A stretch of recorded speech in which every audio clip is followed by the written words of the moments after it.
Hello, everyone, and thank you for coming to this presentation on linked data conversion using microservices.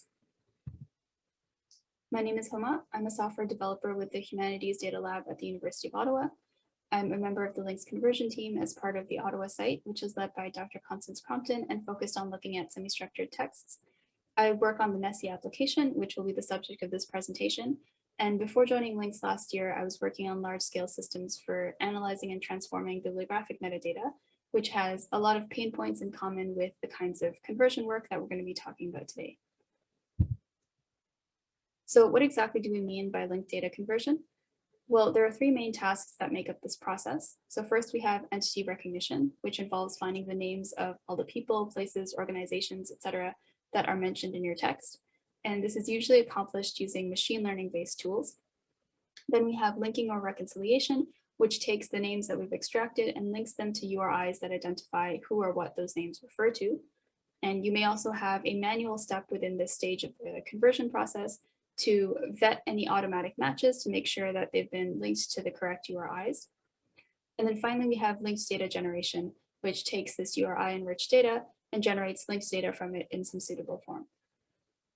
So each of these three steps may have different variations for different kinds of data. And one of the things that we'll look at in this talk is how we can handle variations within our conversion workflows in a manageable way. So in this talk, we aim to answer the following two questions. First, what are our main concerns from a technical standpoint when implementing conversion workflows?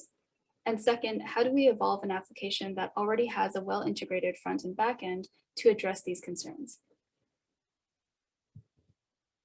So our first concern is scalability. This is important because with enough data, even simple data processing tasks can become non-trivial, and the time or computational power required is often not linear in the amount of data. So what this means is that it might take you a certain amount of time to process a small data set, but processing twice as much data is not necessarily going to take only twice as much time. And we started to see this kind of effect early on in our work last summer, where our initial approach was to expand our conversion workflows within the existing integrated Nerve application. But what we observed was that the amount of work that was being added to the backend was starting to outgrow the capacities of this integrated architecture. So as we started testing with moderately large documents, we found there was tight coupling between the front end and the back end, which reduced our ability to scale up the processing we were doing in the back end in order to achieve acceptable performance on these documents. A secondary concern that we want to keep in mind is flexibility. So as I said before, different data might call for different variations in our processing steps. And one example that illustrates this is the TEI conversion that we're doing at Ottawa. So for our TEI conversion workflows, we wanted to be able to reuse the same reconciliation process that other tools like Nerve would be using. But instead of working with annotations as Nerve does, we wanted to generate our final results as RDF. Another example might be a conversion workflow where the entity recognition and entity linking steps are combined. So in that case, we want to skip over the separate linking step and proceed straight to generating annotations. There are lots of other kinds of variations and combinations which you might think of that would be beneficial to be able to support. So on the one hand, we want to maximize our reusability across the different tools that we're building. And on the other hand, we want to avoid increased implementation burden or combinatorial explosion in complexity by being able to handle different kinds of workflows. So the challenge here is to think about how we can approach something like this in a way that keeps our implementation manageable.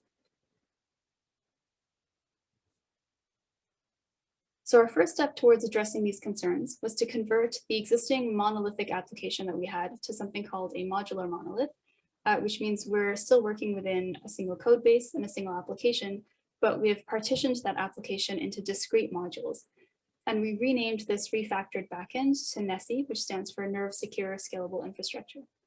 So these modules might encompass a single processing step, or they might provide supplemental functionality for those steps, such as converting between different data formats. And what this lets us do is break out subsets of functionality from the application into different microservices, which allows us to handle the processing pipeline with more granularity. So basically, it gives us a lot more control over the architecture of our application. We haven't solved all of our problems just by refactoring to modules. But doing this at least sets the stage for us to then be able to make more significant improvements to our architecture. So the next thing that we did was to add queues to our backend, and this allows us to decouple the front end from the backend in the way that we need. So we've gone from a synchronous blocking API to asynchronous message-based workflows. So what happens now is when the front end sends a request to the backend API immediately responds with an acknowledgement that it has received the request and some information telling the front end where results will be available from once the processing completes. And then it sends the request on to the start of the pipeline in the backend. And in this case, that start is a named entity recognition service. So that service will pick up the request, start processing it, and as it produces results, it will start forwarding those results to the next step in the pipeline and so on, until we get to the last step, which in this case is the annotation generation service. And once that last step completes, Nessie will produce a status update to indicate to the front end that the processing has completed and the user can go retrieve their results. So with this structure, we get better throughput because data can continuously flow through our pipeline instead of being blocked at each step. So even as the linking service is linking names that it receives from the entity recognition service, it's forwarding the names it has already linked onto the annotation service. And the annotation service is simultaneously generating annotations for those entities. So the entire linking process doesn't have to complete before we're able to move on to the next step, but we have this continuous flow of data. Also, if you have one step that is slow, so let's say we're using a very naive linking strategy that is much slower than all of the other components in this pipeline, that work will only build up within the scope of that service rather than blocking progress through the entire pipeline. So then finally, we can deal with that last bit of inefficiency by scaling up our microservices. So if we have queues where work is building up, we can get faster throughput by increasing the consumers that are attached to that queue. So if we see that there's a lot of linking messages and the linking service is not able to keep up, we can spawn more instances of a linking service to be able to process those messages faster in parallel. And this has no impact on the rest of the system since our microservices are independent of each other, so we don't have to scale up the entire application. We can just target our scaling where it's needed. So the story so far is that before going down this path with Nessie, our first attempt was to augment our conversion workflows within the existing monolithic application. And we optimized that in every way that we could, but we still had lots of performance concerns because the reality was that the work that we were trying to do was not well suited to that architecture. So we evolved the design from a monolith to microservices with queues, and we've made this trade-off between having more components in our backend in order to gain much better performance. All right, so now I want to take a deeper look at queues. They certainly help with improving the efficiency of our application, but there are other benefits to using a queue-based architecture as well. So in an earlier slide, I had this diagram that's on the left to illustrate what an architecture with queues looks like, but a more accurate depiction would be this diagram on the right, where services and queues are not directly connected to each other, but the communication between these components is mediated by this middle component called a message broker. So what this means is essentially we have a reduced coupling between the steps within a workflow. So when a service produces results, it does not send them directly to the next queue in the pipeline. It sends them to the message broker, and the message broker examines the message and determines where that message should be routed to based on what pipeline the overall job is a part of.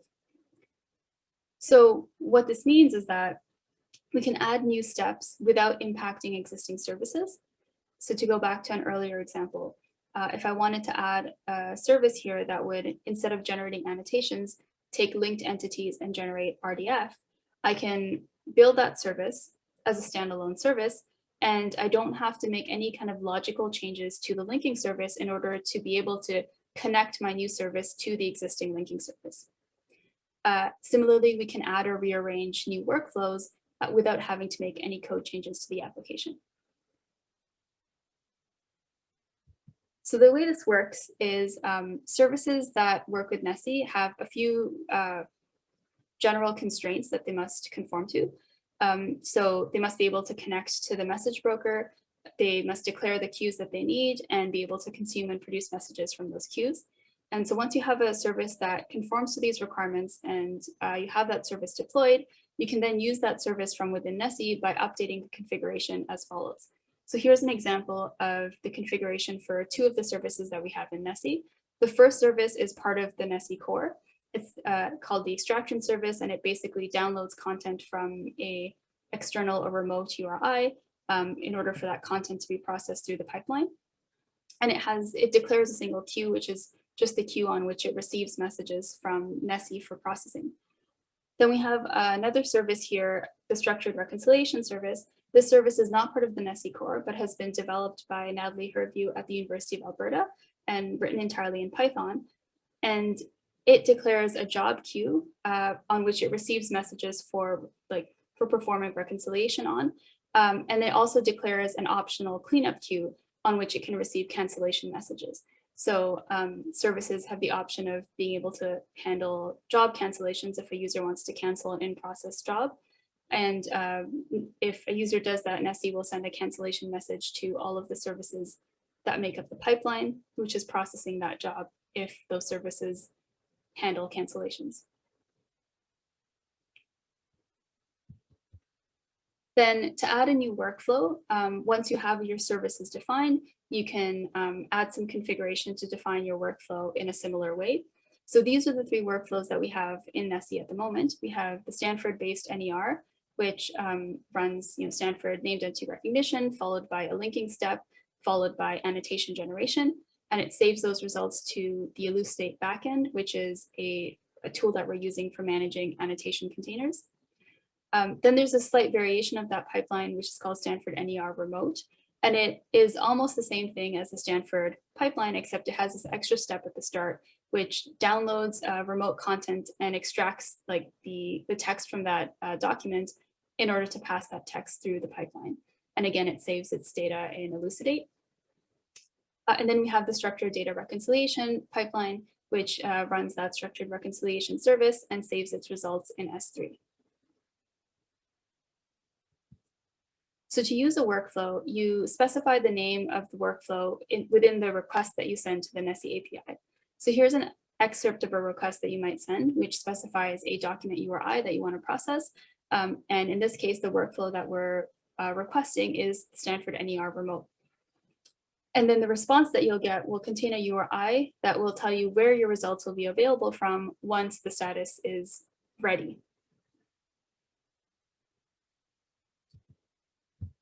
So we focused on the infrastructural benefits of Nessie's architecture, but there are other advantages to implementing Nessie as a conversion platform as well. So one of the biggest benefits is the fact that we can centralize our authorization and access control for our backend services.